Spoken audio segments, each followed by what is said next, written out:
ಎಷ್ಟೋ ಕನಸುಗಳಲ್ಲಿ ಆಸೆಯ ನೀರನ್ನು ಚೆಲ್ಲಿ ಬೆಳೆಸಿದೆ ಒಲವನ್ನು. ಎಷ್ಟೋ ವ್ರತಗಳ ಮಾಡಿ ಕಾಯುವ ಮಂತ್ರವ ಹಾಡಿ ಬೇಡಿಕೊಂಡೆ ಜೊತೆಯನು. ನಿನ್ನ ಹೃದಯಕ್ಕೆ ಕಣ್ಣಿಟ್ಟು ಕಾವಲು ಇರುವೆ, ನನ್ನ ಹೃದಯವ ಕೈಗಿಟ್ಟು ಕಾಣಿಕೆ ಕೊಡುವೆ. ನಿನ್ನುಸಿರಿಗೆ ನನ್ನುಸಿರಿನ ಸ್ನಾನವ ಮಾಡಿ ಪ್ರತಿ ಹನಿಯಲು ನಿನ್ನ ಹೆಸರನ್ನು ಬರೆದು ಬಿಡುವೆ.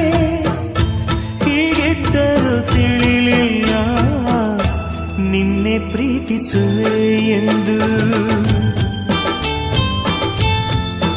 ನನ್ನ ಪ್ರೀತಿಯ ದೇವತೆಯು ಬಳಿ ಬಂದಳು, ನನ್ನ ಹೃದಯದ ಬಾಗಿಲಿಗೆ ಬೆಳಕಾದಳು. ಬೆಳ್ಳಿ ಬೆಳದಿಂಗಳಿನ ನಗೆಯಂತೆ, ಇಂದ್ರನ ಕುಲದ ದೊರೆ ಮಗಳಂತೆ, ಜನ್ಮ ಜನ್ಮದ ನೆನಪು ಕರೆದಂತೆ, ಅಂದೇ ಬಿಟ್ಟಳು ಮನಸ್ಸು ಬರೆದಂತೆ.